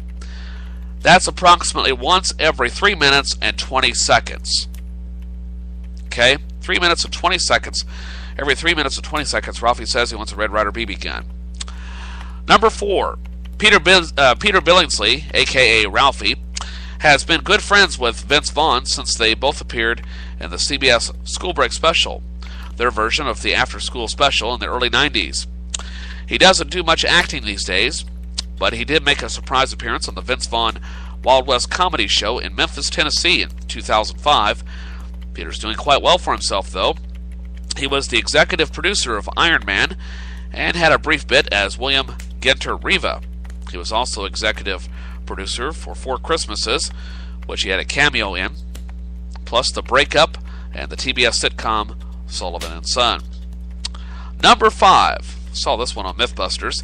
The guys at Mythbusters tested whether it was possible to get your tongue truly stuck on a piece of cold metal. Guess what? It is. So don't triple dog dare your best friend to try it, okay? Get the classroom bully to do it. Number 7. Next time you're in Cleveland, you can visit the original house from the movie. It was sold on eBay in 2004 for $150,000. Collector Brian Jones bought the house and restored it to its movie glory and stocked it up with some of the original props from the film, including Randy's snowsuit. Some interesting facts here. And the only thing I've known so far is about the Porky's connection. That just sounds wrong, doesn't it? Porky's connection. Number 8. Director Bob Clark got the idea for the movie when he was driving in the car with a date. He heard Gene Shepard on the radio doing a reading of his short story collection, In God We Trust, All Others Pay Cash, which included some bits that eventually ended up in A Christmas Story. Clark said he drove around the block for an hour until the program ended, which his date was not too happy about. Which leads me to wonder, does she watch the movie now or does she really despise it? That'll be another interesting thing to find out. Let's see here. What else? Number 9. The Wonder Years was inspired in part by A Christmas Story. I did not know that either. Interesting. Seems that one of the last few episodes, Peter Billingsley appeared as one of Kevin Arnold's roommates. I'll have to go back and watch in Wonder Years again. I think it's on Netflix. Number 10. The real Red Ryder BB gun was first made in 1938 and was named after a comic strip cowboy. You can still buy it today for the low price of $44.99, but the original wasn't quite the same as the one in the movie. It lacked the compass and the sundial that both the Gene Shepard story and the movie called for. Special versions had to be made just for A Christmas Story. So, another little interesting tidbit. What else I have for you here? While we're talking about shopping, you know you want the leg lamp, right? Every guy wants that. Well, put it in your window. Be the envy of your neighbors. It's a major award. You can buy it, but if you're not feeling quite so flamboyant, you can get a replica that serves as a nightlight for only $14.99. The people who own the house also run a gift shop, and they sell pretty much everything you could possibly want from the movie, including the decoder pen, which is only $7.99, the life buoy soap, $3.99, and the leg lamp variants mentioned above, and even pieces of the original house. And what else? Number 12. There are 2 little talked about sequels. The first one was a 1988 made-for-TV film called Ollie Hopnoodle's Haven of Bliss. Jerry O'Connell played the 14-year-old Ralphie, who is now excited about his first job, a furniture mover. Of course, it ends up being awful, and it might make him miss the annual family vacation at Mr. Hopnoodle's lakeside cabins. And My Summer Story, a.k.a. It Runs in the Family, debuted on the big screen in 1994. Kieran Culkin plays Ralphie, Mary Steenburgen is his mom, and Charles Grodin is his dad. I've seen this film. It's not too bad. It's not quite up to par, but it's all right. I'm not sure if it's because of this movie or A Christmas Story, but whenever our trio of dogs are running around in a pack, some people yell, "It's the Bumpus's Hounds!" So, anyway, some fun facts about A Christmas Story that you may not be aware of. Well, speaking of the Bumpus's Hounds, I gotta play this for you right now. This is one of my favorite parts from the movie. Okay? Love the soundtrack. And I did not realize it until I played it on this show earlier, a few weeks ago. Some of the inspiration for this music, if you're familiar with old folk songs, American folk songs, you'll hear a turkey in the straw in part of the melody. All right, here we go.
Played that full track. I didn't know that hound was at the end of that barking. That is one of my favorite parts of the soundtrack.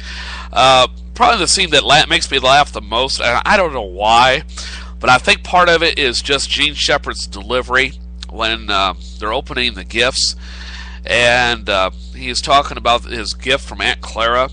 And that scene just cracks me up when he puts on the bunny rabbit suit. You know, for years my Aunt Clara was not only the assumption that I was perpetually 3 years old, but also a girl. And he goes on and puts the costume on, then it comes back down, and of course Randy's laughing at him, and Ralphie's just over there, "Shut up, Randy." And he's trying to cuss him out without getting into trouble. And then his dad saves the day, says, "Take it off, make the kid take it off." And I was like, I don't know, that scene cracks me up a lot. And then I also like the scene where Ralphie just loses it on that bully, just starts beating the tar out of the kid that's been picking on him throughout the whole film. But the scene that gets me the most, and I think it gets a lot of people, and it makes me cry a lot now, not really necessarily of sadness, but it more or less reminds me of my dad, and what he did oftentimes was when you think that the world is crashing in around you, and your dad comes and saves the day, and he ends up playing the part of Santa and gets the gun for Ralphie anyway. And that just, I have a hard time watching that now, especially after my dad died, because I did not know about this movie until about 1987, 1988, when my dad first watched it on KSHB out of Channel 41 in Kansas City when it was an independent, or around that time anyway. Might have been on TBS. But anyway, I remember watching it with him, and I remember hearing him laughing pretty hard in the background. I'm going, "What's so funny?" And he says, "This movie is like my childhood." And we just, we were hooked on it long before it became a national sensation. So I'm looking forward to watching A Christmas Story. I may pull that out later this week. I haven't watched it for a couple of years, even though it's on TBS every day between now and Christmas. But all right, well, enough reminiscing about Christmas for right now. I have to wrap up the show and get ready for Joe's Retro Radio coming up in less than 2 hours from now. And we're at that portion of the show, a little segment I like to call the Song of the Day, which happens to be my favorite portion of this program. And today's song of the day was originally done by the Beatles, and the tune was released on April 11th, 1969. The tune is called Get Back, and is credited to the Beatles with Billy Preston. A different mix of the song later became the closing track of Let It Be in 1970, which was to be the Beatles' last studio album before the group split, and the single was later issued on CD on the second disc of Past Masters compilation. The single reached number 1 in the United Kingdom, the United States, Ireland, Canada, New Zealand, Australia, France, West Germany, and Mexico. And it was the Beatles' only single that credited another artist at their request. Get Back was the Beatles' first single release in true stereo in the United States. In the UK, the Beatles' singles remained Monero until following the release of the Ballad of John and Yoko. Get Back is unusual in the Beatles canon in that almost every moment of the song's evolution has been extensively documented, from its beginning as an offhand riff to its final mixing in several versions. Much of this documentation is in the form of illegal but widely available bootleg recordings, and is recounted in the book Get Back, the unauthorized chronicle of the Beatles' Let It Be Disaster by Doug Sulpy and Ray Schweighardt. Now, the song's medley grew out of the unstructured jamming on January 7th, 1969, during rehearsal sessions on the soundstage at Twickenham Studios. Over the next few minutes, McCartney introduced some of the lyrics, reworking Get Back to the Place You Should Be from fellow Beatle George Harrison's Sour Milk Sea, and to Get Back to Where You Once Belong. McCartney had played bass on Jackie Lomax's recording of Sour Milk Sea just a few months earlier. Then a couple of days later, on January 9th, McCartney brought a more developed version of Get Back to the group, with the Sweet Loretta verse close to its finished version. For the press release to promote the Get Back single, McCartney wrote, "We're sitting in the studio and we made it up out of thin air. We started to write words there and then. When we finished it, we recorded it at Apple Studios and made it into a song to Rollercoast By," unquote. Now, the released version of the song is composed of 2 verses with an intro, outro, and several refrains. The first tells the story of a man named Jojo who leaves his home in Tucson, Arizona for some California grass. McCartney's soon-to-be wife Linda had attended at the University of Arizona in Tucson, where the couple later owned a spacious ranch. The second verse is about a sexually ambiguous character named Loretta Martin, who thought she was a woman, but she was another man. Now, the single version includes a coda using Loretta to get back to where she once belonged.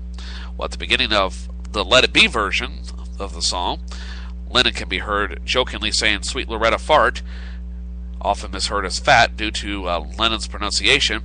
She thought she was a cleaner, but she was a frying pan. The album version of the song also ends with him famously quipping, "I'd like to say thank you on behalf of the group and ourselves, and I hope we pass the audition." Originally, he said that at the end of the rooftop concert, but Phil Spector edited it into the Get Back song on the Let It Be album. In 1980, John Lennon stated that there was some underlying thing about Yoko in there, saying that McCartney looked at Yoko Ono in the studio every time he sang "Get Back to Where You Once Belong." So, a little bit of tension there to say with the release. Now, the song has been covered by numerous artists, like Amen Corner released their version as a single in November of 1969, at around the time the Beatles disbanded. Other singers include Elvis Presley, oddly enough, performs the song as part of the medley with Little Sister in the rockumentary film That's the Way It Is in 1970. Elton John during an extended live performance of Burn Down the Mission on November 17th, 1970. And Ike and Tina Turner, along with Al Green, the Nitty Gritty Dirt Band, just to name a few of the many. But the version I'm playing for you today was by Steve Wariner in 1995 for the Beatles tribute album, Come Together, America Salutes the Beatles. Warner's version peaked at number 72 on the Billboard Hot Country Singles and Tracks chart.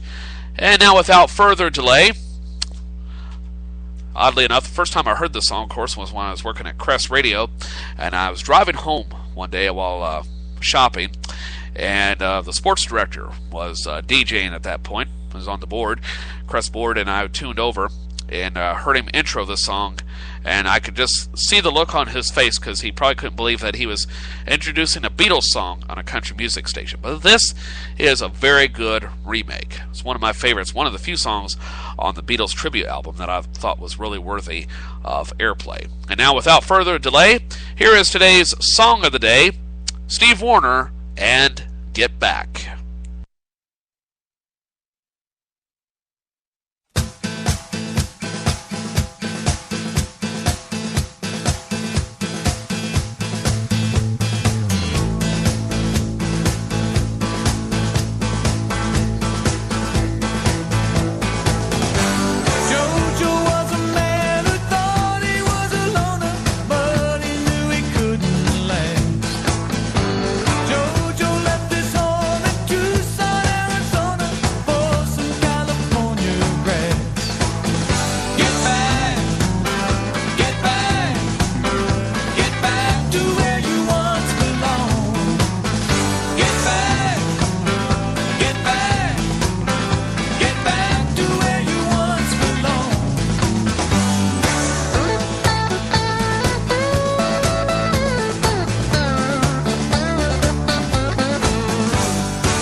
Steve Wariner and his version of Get Back, today's Song of the Day.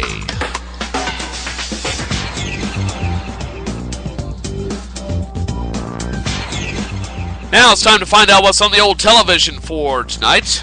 And a reminder, for those of you new to the show, that all times mentioned here are Eastern, so adjust accordingly. The Amazing Race, Season 23 finale is tonight at 8 o'clock on CBS. Bonnie and Clyde, original miniseries, Part 1, tonight at 9 on the History Channel, as well as A&E and Lifetime. And the holiday primetime television at 6 o'clock tonight on TBS, just a little over 42 minutes from now. It's Four Christmases, Again, that's at 6 o'clock tonight on TBS. The Mistletones on ABC Family Channel. Christmas in the City, 7 o'clock tonight on Lifetime. Holidays, that's DAZE, at 8 o'clock on ABC Family Channel. Home Alone, 8 o'clock tonight on AMC. And Holiday in Handcuffs, tonight at 10 on ABC Family Channel. I can make so many jokes about that last one, but I will refrain, okay? That's just too easy. That's just too easy. That's what she said! Thank you, Colonel Potter. All right. Well, that's going to do it for the show today. A reminder, send me your emails, your comments via email to Gunther's House of Friends at gmail.com. Call me on Skype at G800-486-8437. Follow me on Twitter at JHaffner99. Friend me on Facebook by going to my website and looking for the hot link at tinyurl.com/Gunther's House or /Gunther Mobile. Also, you can listen to previous episodes of the show, one of several ways, off of the Spreaker app, the Stitcher app, as well as on iTunes, Get Miro, on Miro at getmiro.com, looking for the Miro program, as well as on the Windows Media Store. Just one of several ways you can listen to previous episodes of First Cup, along with Joe's Retro Radio. And we're just an hour and a half away from the next episode of Joe's Retro Radio. And tonight's program will be a reflection of what was going on this weekend 72 years ago as the Japanese Empire of Japan attacked Pearl Harbor. Okay, so that's coming up tonight at 6 o'clock Central Standard Time. In the meantime, yours truly is going to take a little pause for the old cause, get freshened up, and get ready for Joe's Retro Radio. I'll be back again tomorrow morning at, we're shooting for 8 o'clock. 8 o'clock tomorrow morning for the next episode of First Cup. A little bit earlier than normal. 8 o'clock tomorrow morning. And that's coming your way at that time. Okay? In the meantime, my friends, remember this. No one ever said life was going to be easy, but then nothing worthwhile ever is. Try and do the right thing. Be kind to one another, and be true to your heart. I'll catch you on the flip-flop. See you in a little bit. Live long and prosper.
Program was produced by Joe Haffner. To hear more of my podcast, check out my website, tinyurl.com/Gunther's House.